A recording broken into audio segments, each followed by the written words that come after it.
invité para que sea testigo de honor, porque voy a firmar el decreto para la publicación de la reforma a la Constitución con el propósito de mejorar el Poder Judicial.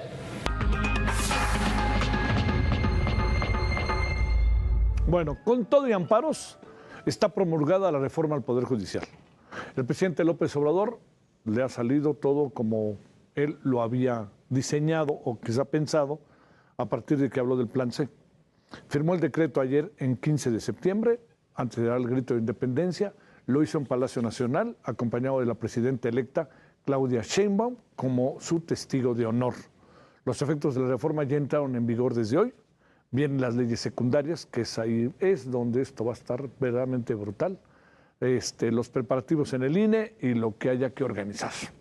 Pero lo que sí le digo es que, que de acuerdo con la reforma, el año que viene los mexicanos vamos a votar por jueces, magistrados y ministros de la Corte, sea como sea.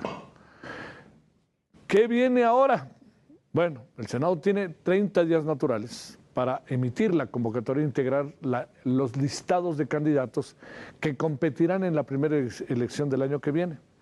No los postularán los partidos políticos, sino los tres poderes: ejecutivo, que en buena medida, lo sabemos, es del partido en el poder; el legislativo, que tiene mayoría en el poder; y el judicial, que está teniendo poco a poco mayoría, y es el partido en el poder.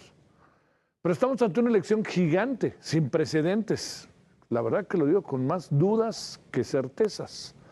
Los mexicanos votaremos el año que viene entre casi 11,000 candidaturas para elegir, vea usted ahí, 1,481 jueces, ministros y magistrados.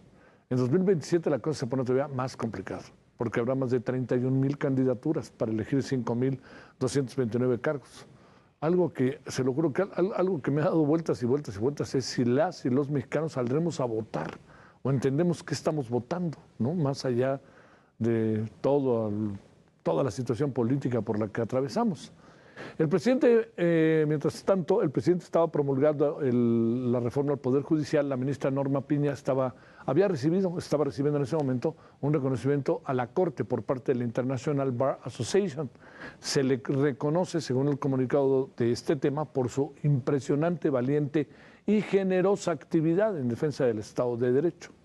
Norma Piña expresó su reconocimiento a todas y todos los integrantes de la asociación por su labor persistente en la protección del Estado de Derecho, en el apoyo a la independencia de los poderes judiciales y el derecho de las y los abogados a ejercer su profesión sin interferencias. Bueno, ahí también la semana pasada hubo un discurso que llamó mucho la atención de Ernesto Zedillo, que seguramente será motivo mañana de comentario mañanero. Bueno, hablemos del tema. Arturo Espinosa Silis es el director del Laboratorio Electoral. Arturo, gracias por tu participación. ¿Cómo has estado? Buenas noches. ¿Cómo estás, Javier? Qué Gracias. gusto saludarte. Buenas noches. Gracias por tu tiempo. A ver, Arturo, ¿en qué nos vamos a meter en todo este asunto? Yo quisiera decir en qué se van a meter, o no todos vamos a estar ahí involucrados. A ver, ¿qué han investigado? ¿Qué alcanzas a saber, Arturo? Pues mira, nos vamos a meter definitivamente en camisa de 11 varas. Entramos inmediatamente en una lógica de una nueva elección. El INE tiene 7 días para dar inicio formalmente al proceso electoral. Como tú ya lo dijiste, hay plazos, 30 días para que el Senado emita la convocatoria. En diciembre tendrán los poderes de la Unión, los 3 poderes, legislativo, ejecutivo y judicial, que iniciar el proceso de selección de los aspirantes que van a ser postulados a cada uno de los cargos que se van a elegir por primera vez. El Senado y la Cámara de Diputados tienen que emitir la legislación secundaria. Los congresos de los estados tienen que adecuar su legislación a esta nueva reforma, Y bueno, para marzo del próximo año iniciaremos campañas. Para el 1 de junio del próximo año tendremos la jornada electoral y de aquí a un año estarán tomando posesión los nuevos jueces, magistrados, consejeros y demás que vamos a elegir, ministros de la Suprema Corte, magistrados electorales, en fin, todos estos más de 1,400 cargos que vamos a elegir en 2025.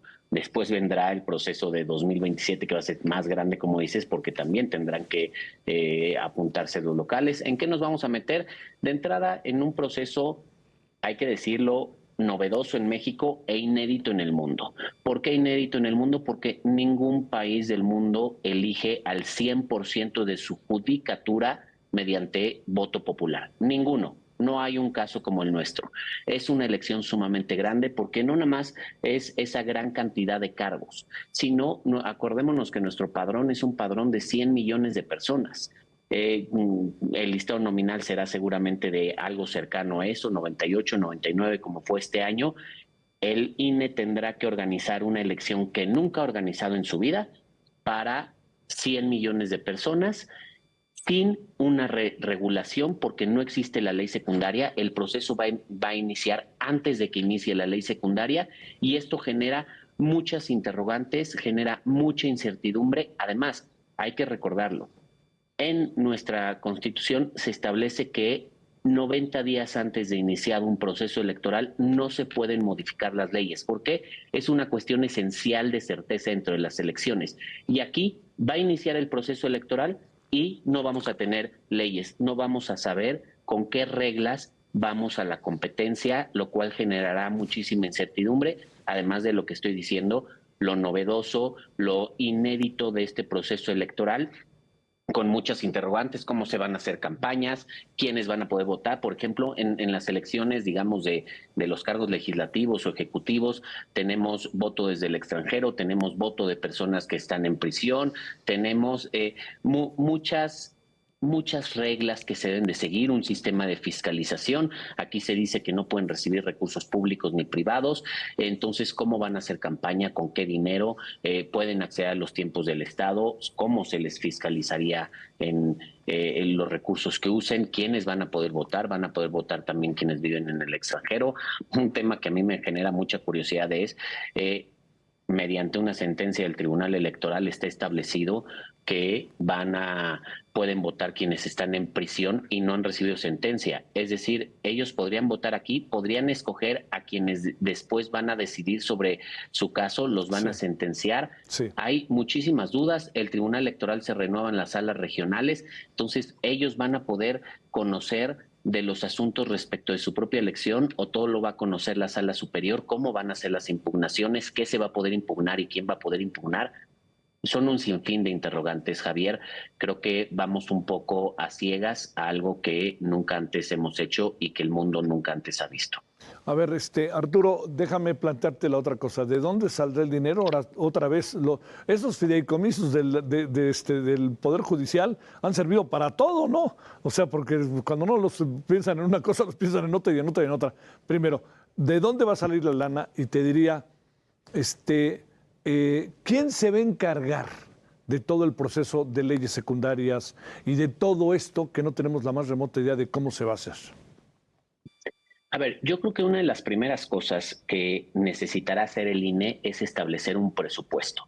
¿Cuánto va a costar la elección? Digamos, si tomamos como referencia la elección presidencial, es una elección que cuesta cerca de 8,000, 10,000 millones de pesos.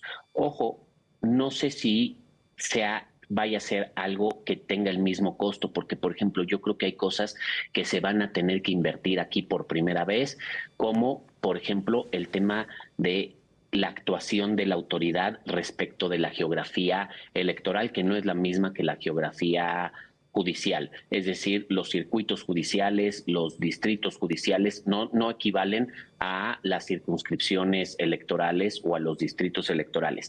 Un tema que es muy costoso, el material electoral, las urnas, las mamparas, todos estos materiales que usamos el día de la elección se van a tener que mandar a hacer por primera vez y es un tema sumamente costoso. La boleta electoral, en México la boleta electoral es también sumamente costosa junto con toda la papelería. ¿Por qué? Porque tiene muchas medidas de seguridad, son muchos materiales. Aquí va a ser una boleta sumamente compleja, a la cual yo creería que también se le tienen que meter al menos las mismas medidas de seguridad, y toda la papelería electoral tiene que ser papelería infalsificable, tiene que ser papelería con altos estándares de seguridad. ¿Para qué? Para garantizar que haya certeza. Eso por un lado en cuanto a los costos. Entonces el INE tendrá que actuar rápidamente para establecer un presupuesto, y todo esto sin reglas. El siguiente punto es ese: ¿de dónde van a salir las reglas? Toda esta regulación que se requiere para llevar a cabo una elección.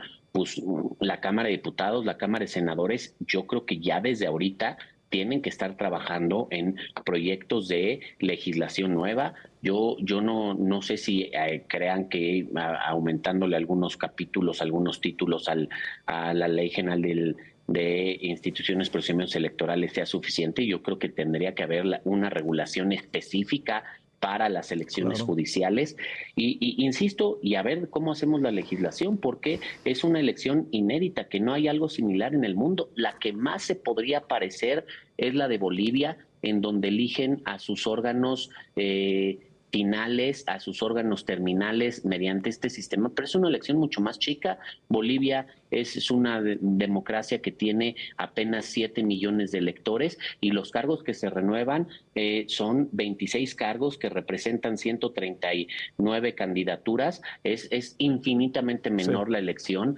y con un sistema muy distinto. A ver, por más que sea, digamos, un poco difícil visualizar, después del estudio que hicieron, lo que han estado trabajando, ¿qué supones que puede acabar pasando?